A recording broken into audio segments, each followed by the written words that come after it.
Ya, oke, teman-teman. Assalamualaikum warahmatullahi wabarakatuh. Kita ketemu lagi di uh, kelas konten informasi multimedia. Uh, saya akan mendetailkan kembali mengenai pembahasan kita. Ini masih di framing uh, literatur atau sintesis kita mengenai uh, 3 fase yang kita fokuskan di semester ini dalam mempelajari uh, konten informasi multimedia.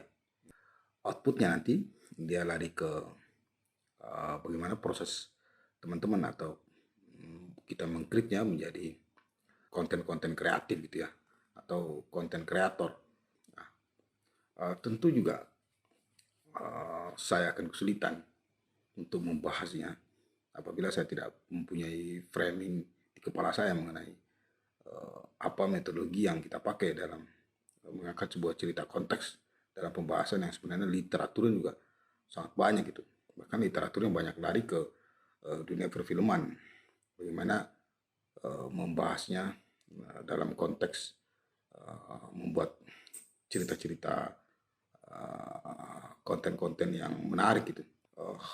Ada banyak pendekatan sebenarnya untuk membahas atau banyak literatur yang terhambur di dunia maya atau di dunia internet gitu ya, atau di mbah Google mengenai literatur ini atau konten informasi multimedia ini. Ada banyak yang fokus kepada bagaimana kita mengkritik menjadi sebuah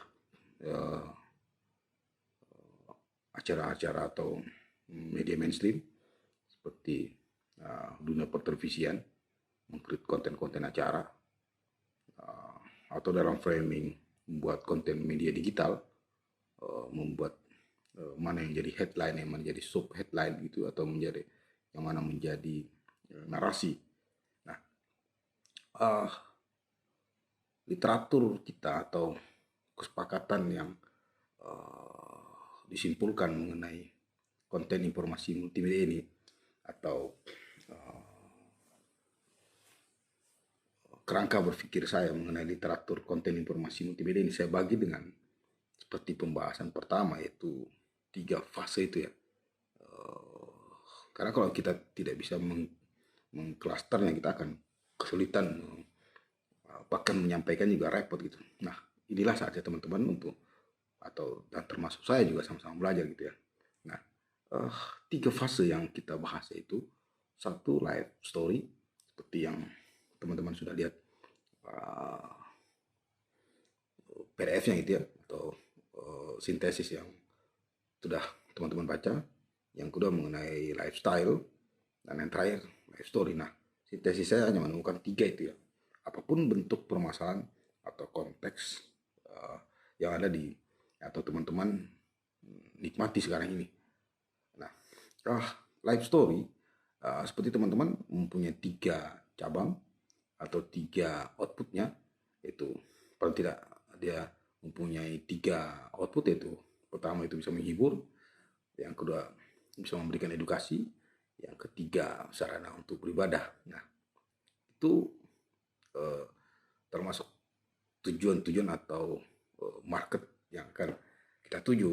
Jadi kalau tidak punya ketiga-tiganya itu ya mudah-mudahan bisa menjadi pahala saja gitu ya, seperti yang kita ambil. Nah, karena kita sebagai fakultas ilmu, atau karena kita sekarang berada di rumpun ilmu dunia komputer, tentu kita akan cari rujukannya sesuai dengan domain kita gitu ya, karena sulit kita untuk keluar dari domain itu ya. Nah, secara sadar atau tidak sadar sebenarnya konten sangat mempengaruhi kita gitu. Bahkan konten sekarang salah satu bisnis yang menjanjikan di era digital seperti sekarang. Bahkan teman-teman bisa menikmatinya dan tanpa sadar ikut menikmatinya. Orang tua kita juga menikmatinya, adik-adik kita juga, dan semua orang kena ya. Nah, contoh begini teman-teman. Pertama, kalau teman-teman pernah nonton filmnya Dilan tahun 1990, itu kan berasal dari sebuah novel atau mungkin itu adalah sebuah fiksi entah benar kejadian entah tidak. Nah, dikreat sedemikian rupa konten tersebut hingga menjadikannya sebuah novel. Dikreat lagi lebih kreatif hingga menjadikannya sebuah naskah untuk menjadi layar lebar. Nah, tentu itu tidak sesederhana yang kita bayangkan dari proses pembuatan konten, tapi runutnya atau clue-nya di situ bagaimana proses mengcreate konten ini, sadar atau tidak, itu akan terus kita rasakan atau terus kita ikut menikmati walaupun kita tidak mempelajarinya. Nah, kesempatan inilah bagi saya atau bagi teman-teman untuk proses belajar bersama. Nah, yang kedua, kita bisa dan mungkin teman-teman pernah mendengar atau sudah pernah menonton filmnya Habibie dan Ainun. Sama itu life story juga, bagaimana cerita kehidupan Bapak Habibie dan cerita kehidupan Ibu Ainun. Nah, itu Presiden Republik Indonesia yang ketiga gitu ya. Nah, proses kreatifnya tentu sangat panjang kita bahas dan sangat panjang literaturnya. Nah, inilah kesempatan teman-teman seperti yang tadi telah di depan telah diuraikan bahwa bagaimana teman-teman sendiri harus belajar atau bagaimana konten itu dikreat sedemikian rupa sehingga bisa menjadi bisnis atau profit gitu. Nah, ada juga sisi lain, bagaimana teman-teman contoh lain gitu ya, bagaimana teman-teman yang sekarang sudah ikut menikmati game. Nah, itu kan awal dari cerita atau proses fiksi menghayal menjadi sebuah cerita konteks dan akhirnya menjadi sebuah naskah hingga ini turun menjadi skrip. Nah, dengan level tingkat kesulitan yang berbeda-beda. Dipanggilkanlah tukang coding, dipanggilkanlah tukang ahli membuat modeling, diberikanlah efek gerak atau biped kerangka, disusunlah algoritmanya sehingga jadilah sebuah game yang teman-teman pakai setiap hari. Dan itu awalnya pasti dari sebuah proses berkhayal. Nah, proses berkhayal tersebut tidak serta-merta selesai di situ saja. Ada proses pembuatan konten yang harus dikreat gitu. Karena pasti ada proses pembuatan proposal pembuatannya. Tidak mungkin dia bisa berdiri sendiri. Dan tidak mungkin dilakukan oleh satu orang. Sama dengan cerita film Dilan tadi. Tentu tidak mungkin, tidak bisa dan tidak mungkin dibikin sendiri. Dan itu dari ragam disiplin ilmu. Nah, Habibie dan Enu juga begitu. Nah, dari proses alam berkhayal tadi, yang kedua, dibuatlah konten tadi. Nah, ini hipotesa saya mungkin seperti itu. Mungkin teman-teman lain atau orang lain mungkin mendengar dari fakultas lain, mungkin dari fakultas film dan seterusnya akan tentu agak berbeda. Kita dari sains ilmu komputer atau saya melihatnya dari sisi seperti itu. Ya. Nah, bagaimana dengan life story tadi? Nah, life story sendiri tentu sangat menarik itu. Bagaimana teman-teman bisa lihat sendiri cerita-cerita kehidupan sekarang, bahkan sudah bisa kita nikmati dari awalnya, dari dulu itu, dari mungkin zaman dulu dari komik hingga akhirnya lari ke tontonan layar lebar. Dan tadi itu game tadi itu Petik Upin Ipin gitu ya, kan life story, cerita-cerita hidup. Nah, cerita hidup tadi atau life story tadi tentu bisa jadi menarik pembahasannya, bisa jadi boring pembahasannya. Nah, inilah tugas kita bersama membuatnya itu. Nah, seperti sekarang saya juga tentu akan sangat kesulitan untuk membahas bahkan berceritanya dengan ragam literatur tadi kalau saya tidak punya framing di kepala mengenai 3 klaster tadi. Jadi saya urutkan kembali, yaitu pertama life story, yang tentu life story ini akan banyak diminati oleh kalangan terkhusus di remaja, di masa anak-anak dan seterusnya. Nah, fase kedua masuknya lifestyle sendiri, usia-usia remaja meningkat dewasa, tentu teman-teman akan suka atau sebagian besar akan suka pada lifestyle tadi itu. Dan orang-orang seperti saya berumur 35 tahun ke atas tentu sangat suka mengenai atau cerita-cerita konteks mengenai life demokrasi. Nah, kehidupan kita bernegara, berbangsa dan seterusnya, karena biasanya dia mempunyai keluarga gitu ya. Karena itu adalah empiris yang kita rasakan. Nah, seperti pembahasan sebelumnya, ada banyak pendekatan ya. Nah, kekuatan dari konteks konten informasi tersebut tentu membutuhkan proses latihan yang panjang itu. Sama halnya proses saya berbicara dan teman-teman juga sendiri sekarang lagi berproses berkuliah gitu, belajar bersama gitu ya.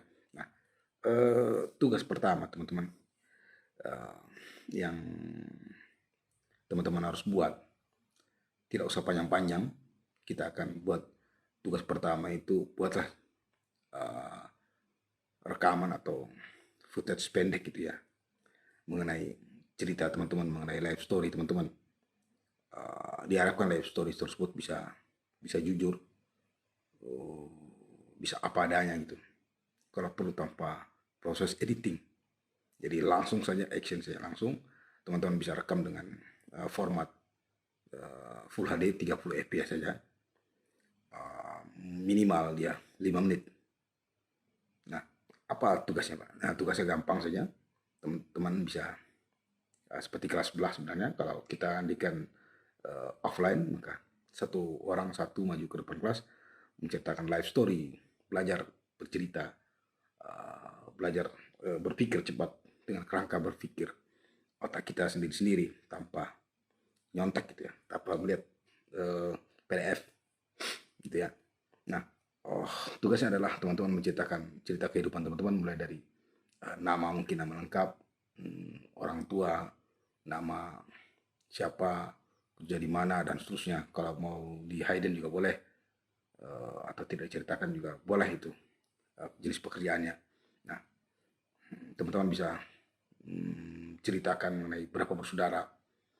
Setelah itu teman-teman lahir dan besar di mana, SD, SMP, SMA, dan akhirnya memutuskan untuk kuliah di Universitas Mulia Balikpapan, dan akhirnya kita ketemu di semester ini.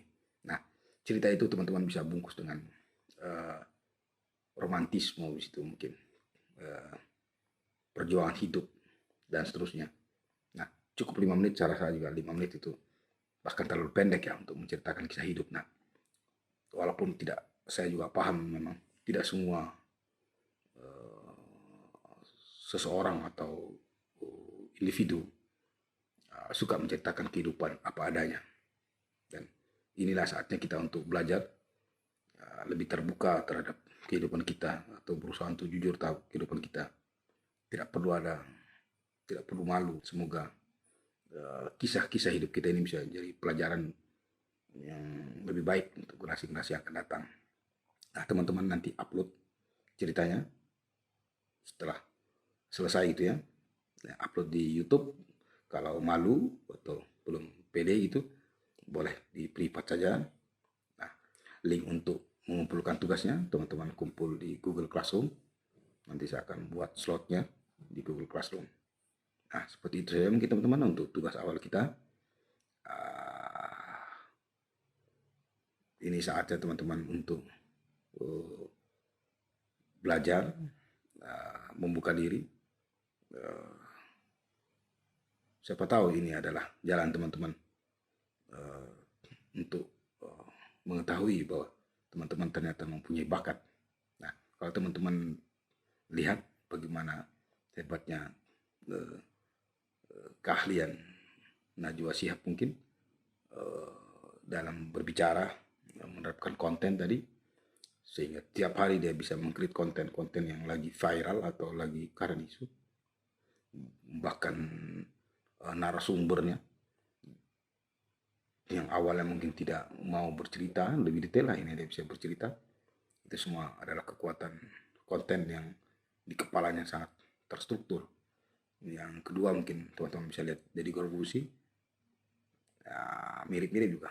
Mereka adalah public figure yang bisa memberikan inspirasi yang banyak dia. Nah, dari cerita konteks tersebut, hebatnya kedua sampel tersebut. Yang pertama, dia tidak mengenal lagi dari proses kreatif tadi. Dia tidak mengenal lagi gender itu, laki dan perempuan. Dia tidak mengenal lagi klarifikasi usia, anak-anak, remaja, dan dewasa, bahkan nenek-nenek. Yang hebatnya lagi dari proses kreatif pembuatan konten tadi hingga menjadi tontonan, tadi hingga menjadi layar lebar itu, dia tidak mengenal lagi rasisme. Yang hebatnya lagi dari proses kreatif itu, dia tidak mengenal lagi batas geografis. Dari negara lain juga banyak yang suka nonton. Tentu ini adalah bisnis, karena ternyata semua orang menerimanya. Nah, sesuatu yang bisa menghasilkan profit tentu akan lebih mudah apabila dia diterima oleh semua orang. Nah, tentu juga tidak semua hal itu bisa kita raih dengan cepat ya, atau kita raih dengan sederhana ya. Tentu membutuhkan proses yang panjang. Nah, inilah saatnya teman-teman untuk sama-sama kita pelajarin di semester ini, walaupun waktunya pendek gitu ya, dalam pertemuan-pertemuan kelas online. Teman-teman, itu saja teman-teman ya, kayaknya tugas kita dan contoh-contohnya. Selamat melakukan tugas ini. Dikumpul waktunya 1 minggu. Akhir kata, kalau ada kata-kata saya yang tidak tepat atau kurang sempurna, mohon maaf sebesar-besarnya. Ini sudah malam, saya coba merekamnya sendiri tanpa menggunakan PDF atau naskah gitu ya. Untuk tugas teman-teman yang pertama ini. Akhir kata, assalamualaikum warahmatullahi wabarakatuh. Bye.